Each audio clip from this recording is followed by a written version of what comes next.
मुद्दा आपका में मैं हूं प्रीति सिंह। चुनाव के समय राजनीतिक पार्टियां अपने चुनावी वादों में पुरानी पेंशन की बहाली पर सियासत कर रही हैं। गुजरात का चुनाव हुआ या फिर हिमाचल प्रदेश, हर तरफ पार्टियां अपने चुनावी वादों में पुरानी पेंशन की बहाली पर राजनीति कर रही हैं। बात पेंशन कर्मचारियों से जुड़ी है, जो बहुत बड़ा वोटर वर्ग है, और इसे लुभाने के लिए राजनीतिक पार्टियां पेंशन स्कीम को हथियार भी बनाए हुए हैं। चुनावी दंगल में राजनीतिक पार्टियों के वादे के चलते जो दूसरे राज्य हैं वो भी प्रभावित हैं। इसलिए अब नए सिरे से पुरानी पेंशन योजना को लेकर बहस शुरू हो गई है। पुरानी पेंशन योजना को 1 अप्रैल 2004 को बंद कर दिया गया था और इसे राष्ट्रीय पेंशन योजना यानी नेशनल पेंशन स्कीम से बदला गया था। ये बात भी गौरतलब है कि राज्य सरकारों ने खुद ही पुरानी पेंशन व्यवस्था को हटाकर नई पेंशन व्यवस्था अपनाई थी। ऐसे में मुद्दा आपका में आज हम समझेंगे और बात करेंगे पुरानी और नई पेंशन स्कीम के बारे में, इनके अंतर को समझेंगे, क्या बदलाव हुआ है ये जानेंगे, आखिर क्यों पुरानी पेंशन व्यवस्था को बंद किया गया और क्यों इसे अब वापस लागू करने की मांग की जा रही है, केंद्र सरकार का क्या स्टैंड है, पुरानी पेंशन योजना अर्थशास्त्र और राजनीति दोनों के लिहाज से क्या कहती है, नई पेंशन स्कीम से आखिर क्या है एतराज। तमाम जो ये पहलू हैं इन पर आज हम चर्चा करेंगे और इस पर विस्तार से बातचीत करेंगे। और इस पर चर्चा के लिए मेरे साथ 3 खास मेहमान आज मुद्दा आपका में जुड़ रहे हैं। मेरे साथ स्टूडियो में मौजूद हैं शुभमोय भट्टाचार्य जी, जो कि कंसल्टिंग एडिटर हैं द बिजनेस स्टैंडर्ड के। शुभमोय, बहुत बहुत स्वागत और शुक्रिया आपका मुद्दा आपका में जुड़ने के लिए। आनंद सिंह भल हमारे साथ जुड़े हुए हैं, फॉर्मर प्रिंसिपल इकोनॉमिक एडवाइजर हैं, बहुत बहुत स्वागत है आपका आनंद सिंह जी। इसके अलावा मेरे साथ कविम भटनागर जुड़े हुए हैं, जो कि पेंशन इकोनॉमिस्ट हैं, बहुत बहुत स्वागत है कविम भटनागर जी। और शुरुआत कविम जी आप ही से करूंगी और बेसिक समझेंगे। सबसे पहले, क्या थी पुरानी पेंशन योजना और पुरानी पेंशन व्यवस्था से कितनी अलग है नई व्यवस्था?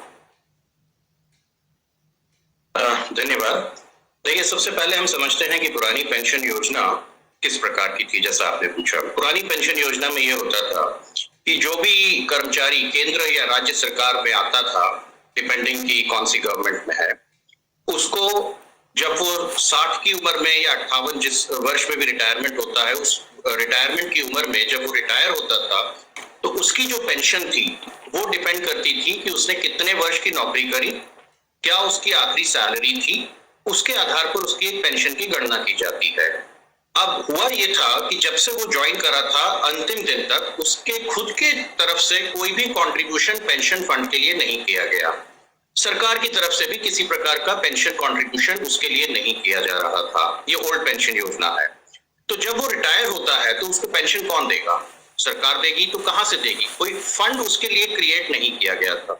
अब ये पेंशन देने की रिस्पॉन्सिबिलिटी सरकार की बनती है, और सरकार यानी कि हम और आप, यानी कि जिसने भी टैक्स पे किया है उसकी बनती है। साफ शब्दों में अगर कहें कि जब मैं 60 की उम्र में जाके रिटायर होऊंगा तो जो लोग अभी 20, 25, 30, 40, 50 की उम्र में हैं और अपने टैक्सेस पे कर रहे हैं, उनके टैक्स को यूज करके मुझे पेंशन दी जा रही है 60 से लेकर के जब तक मैं जीवित हूं, और फिर मेरी परिवार को भी दी जाएगी, मेरी पत्नी को, एज फैमिली पेंशन। तो हो सकता है कि ये कुल पेंशन 30-40 साल तक मेरे को और मेरी पत्नी को मिले। लेकिन क्योंकि मैंने किसी प्रकार का फंड अपनी तरफ से क्रिएट नहीं किया था, तो जो टैक्स पेयर का इनकम है, जो टैक्स पेयर के टैक्सेस हैं, या जो भारत सरकार की, राज्य सरकारों की आय है, उस इनकम से ये पे किया जा रहा है। अगर इनको साफ शब्दों में कहें तो बेटा या पोता अपने दादाजी को पेंशन दे रहा है। जब दादाजी खत्म हो जाएंगे तो बेटा बड़ा होगा तो उसका बेटा जो रहेगा वो पेंशन देगा। यानी कि एक तरह से क्रॉस जनरेशन सब्सिडी है। ये पेंशन योजना तब तक ठीक है जब टैक्स पे करने वाले लोग काफी ज्यादा हैं, टैक्स काफी कलेक्ट अच्छा हो रहा है, इनकम बहुत अच्छी है, और जो 60 के ऊपर है वो बिल्कुल गिने चुने लोग हैं।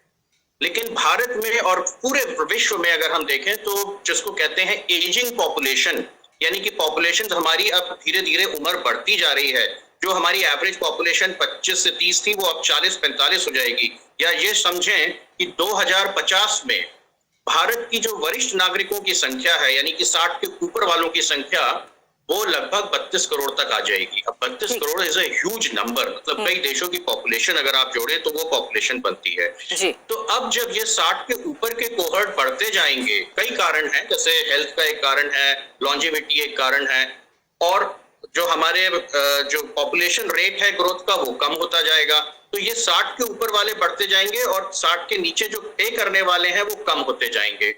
ऐसी स्टेज में एक समय आ सकता है भारत में या सब विश्व में भी कि पेंशन लेने वाले ज्यादा हैं, आज की तारीख में है ये, भारत में डिफेंस सर्विसेज में पेंशन लेने वाले ज्यादा हैं और डिफेंस के जो कर्मचारी हैं वो कम है। लेकिन डिफेंस एक अपवाद है क्योंकि उसमें एज ऑफ रिटायरमेंट जल्दी रहती है। लेकिन हम सरकार की बात करें तो सरकार में भी अब हम 0.7 या 0.8 तक रेशियो में पहुंच चुके हैं और यह समय दूर नहीं है कि जब एक रिटायर्ड कर्मचारी के पीछे एक एम्प्लॉय ही बचेगा और अगर इस एक एम्प्लॉय ने पेंशन में कंट्रीब्यूशन कम दिया है तो इस रिटायर्ड वाले बंदे को पेंशन कम हो जाएगी। तो एक तरह से डेमोग्राफिक्स यानी उम्र और दूसरी तरफ से भारत की फिस्कल सिचुएशन, इन दो सिचुएशंस को देखते हुए ये रियलाइज किया गया कि इस प्रकार की जो पेंशन योजना है जिसको हम अंग्रेजी में बोलते हैं ना पोंजी स्कीम, पोंजी स्कीम मतलब आप निकलो तो दूसरा वाला पे कर दे, जब दूसरा निकले तो तीसरा वाला पे कर दे। इस प्रकार की योजना को भारत सरकार ने जब रियलाइज किया कि ये बहुत मुश्किल हो जाएगा, सस्टेनेबल नहीं है,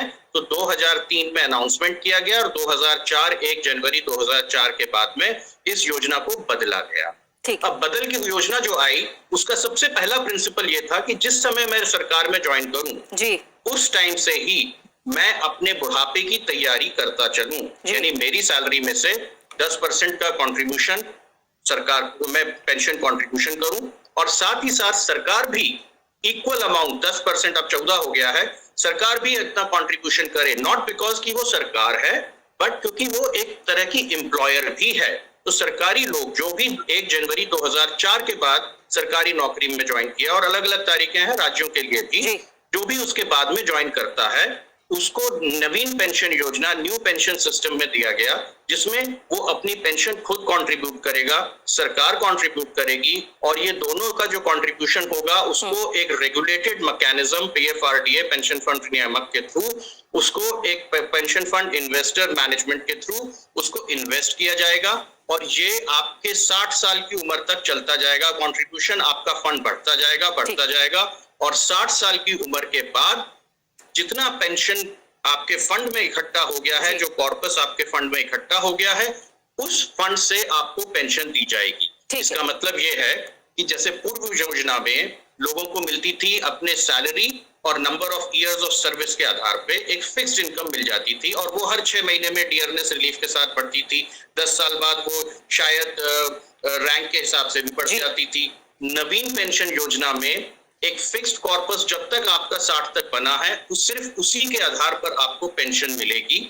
उसमें अलग अलग तरीके हैं, 40% आपको एन्युटाइज करना पड़ेगा, 60% आपको विड्रॉ कर सकते हैं, अगले 10 साल तक कर सकते हैं, वो अलग अलग तरह के उसमें प्रावधान किए हैं सरकार ने। लेकिन फर्क यहाँ पर इतना है कि पहली पुरानी योजना में बिना कंट्रीब्यूशन करे, बिना पैसा दिए मेरी तरफ से या सरकार की तरफ से हमें मुफ्त में एक तरह से देखा जाए तो पेंशन मिलती थी, क्योंकि जो बाद में आते थे वो टैक्स पे करके हमारे को पेंशन देते थे। और ठीक है कविंद्र जी, मोटे तौर पर आपने अंतर बताया और